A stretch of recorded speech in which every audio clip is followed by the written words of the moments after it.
Hi, everybody. It's Kirsty here. I just felt the need to do an update, basically because there's been so much happening in the world recently, in the past few weeks, really. And I felt that, it's changing a lot of people's lives in a lot of ways. It's also having such a massive impact on the um, basically on everything, on the health system, on our economy, on people's jobs and lives, and it felt like I needed to do some kind of record for YouTube, if only really for my own sake more than anything else. So I live in the United Kingdom in Scotland, and as of today, which is the 23rd of March, we have been told that um, we should be distancing, practicing social distancing. So basically, if you don't have an underlying health condition, you are able to go out, but you must keep at least 2 meters away from any other person. And if you do have an underlying health condition, then you're really being advised to completely self-isolate and to not go out at all. So that obviously I am one of those lucky slash unlucky people that need to basically self-isolate. So I stopped working in the office as of the 13th of February, 13th of March. So week and a half ago, really. Things were quite relaxed, I would say, in Britain. Nobody seemed to be panicking that much, and there weren't really any restrictions as to our day-to-day life. But obviously, as an immunocompromised person, I'm always quite, you know, um, on high alert for any kind of infections anyway. So the fact that, this kind of thing was coming around, and there were people coming back from Italy, which had obviously had a high death rate already, a high case rate, it just sort of, triggered alarms in my head. And I thought, well, actually, I think that really I should probably be doing something a bit more than just my usual, wash my hands and things like that, which basically was what everybody else in the country was being advised to do. So I decided, and it was okay with my boss, for me to work from home, which was really, really helpful. And I have continued to do that since then. As it happened, just the Monday after I decided to work from home, the whole company was advised, if possible, to work from home if there was the option to. So I have my laptop set up at home. I have, daily calls with various different people, and I'm able to do that. But obviously, this whole self isolation thing is an extra step that's quite difficult to get your head around from like a social point of view, because I live on my own.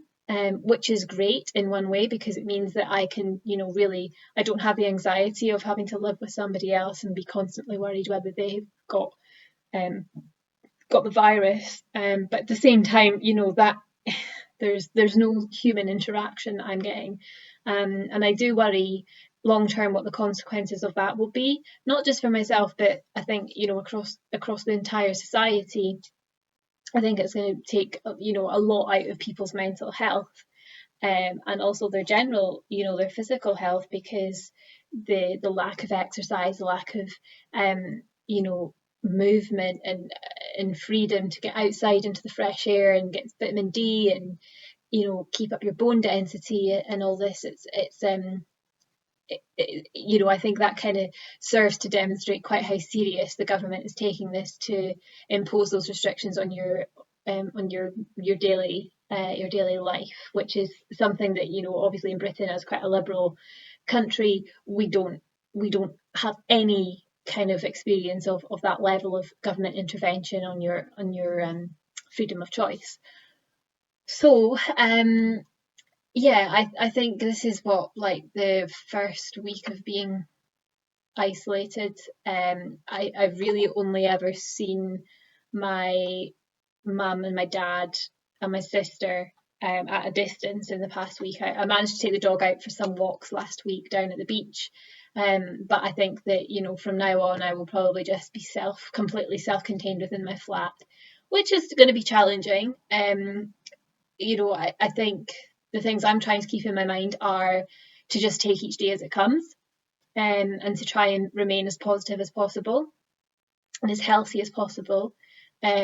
So taking my medication, ensuring my medication is ordered in advance, trying to get enough sleep, trying to drink enough water, eat healthily, try and get some vegetables. But I'm sure everybody is exactly the same in that, it's very difficult right now. People are panic buying in the shops. It's difficult to get food. I have to rely on my parents, who are old themselves, to go and get food from the supermarket, and go and collect my medicine. So I'm very fortunate in that I have that support system already close by. There are countless people who won't have that and who need it. And I honestly think this is such a horrible situation for everybody to be in. And it's very difficult to extract the positives from it. Even as quite a positive person, I am struggling to find the silver lining in this massive cloud. And I worry, immediately my worries are just staying healthy and avoiding having to go into hospital for any reason. But looking into the longer term, I'm worried about having to get my next blood test done and what my liver results will be like, and the stress of all this, the impact of it on my health. And there are so many things, and that's just me. I'm just one out of however many thousands of people, hundreds of thousands of people in the country that need extra support because of a long-standing health condition. And I think it's very depressing as well, because you look on the news and it's everywhere. That's all that the news is, because there is nothing else going on. It is just this virus.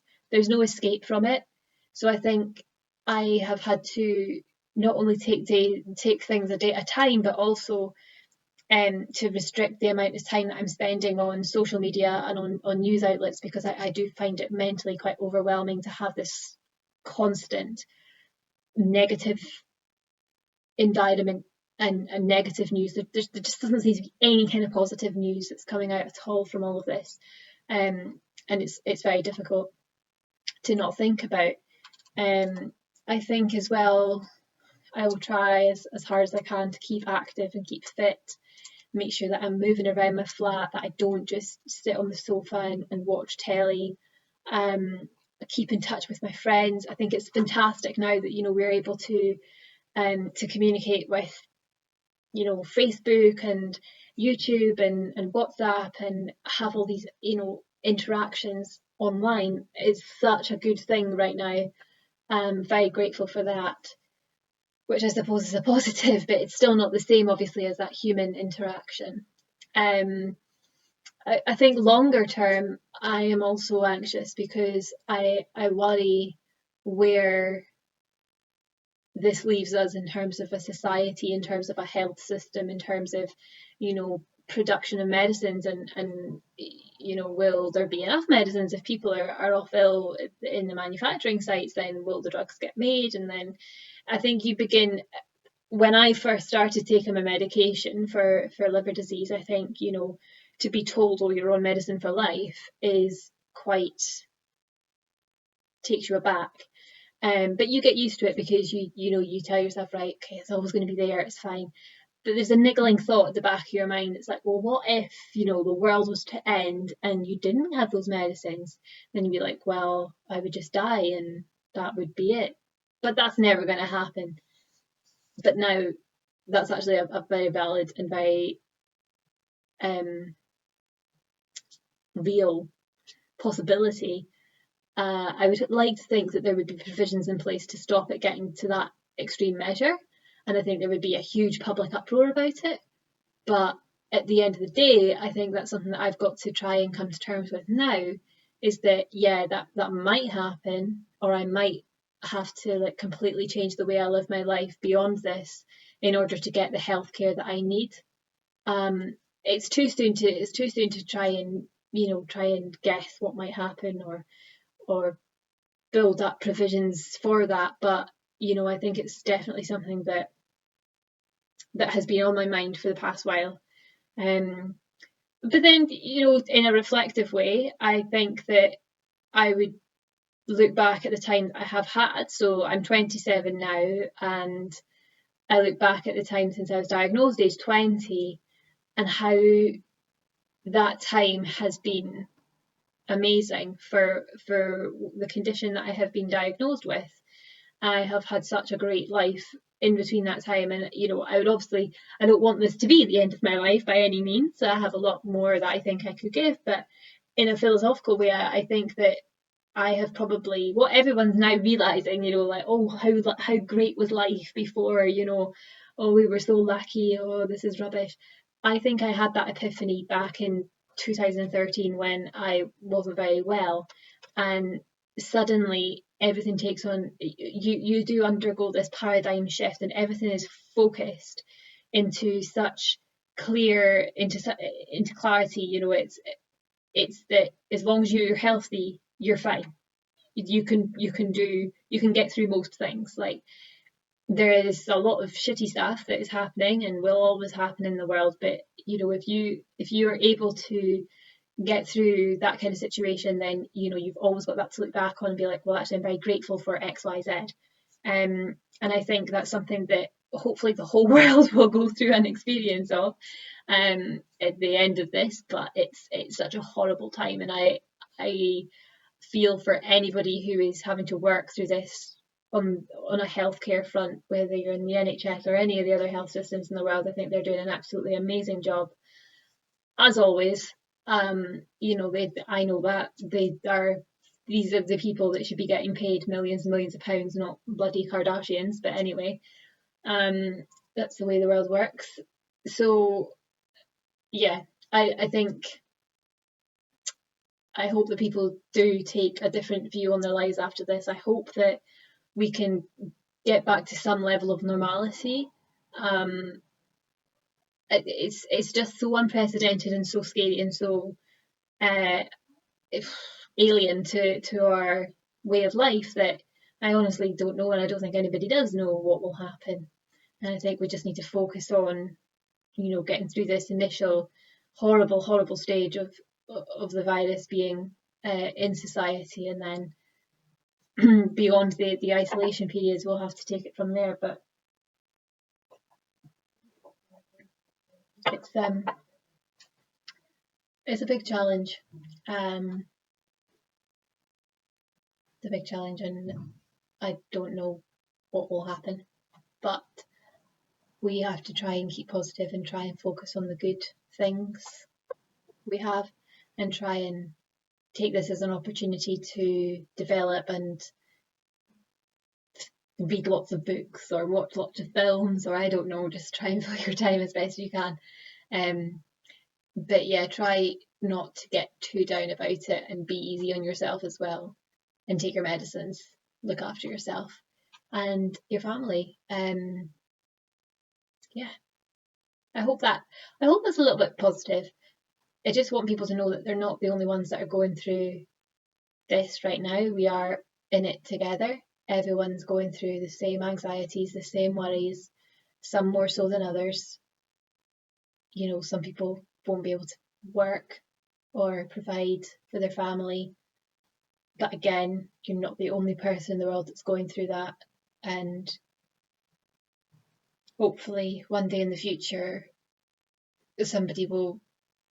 you will be able to look back on this period in time, and you think, wow, well, I'm so glad I got through that, because now everything seems so insignificant, and so that's not a big problem compared to March 2020 when the whole world stopped. Yeah. So take care, look after yourselves, and I hope to be able to check in with you at some point in the next few months with a more positive video. Okay, take care.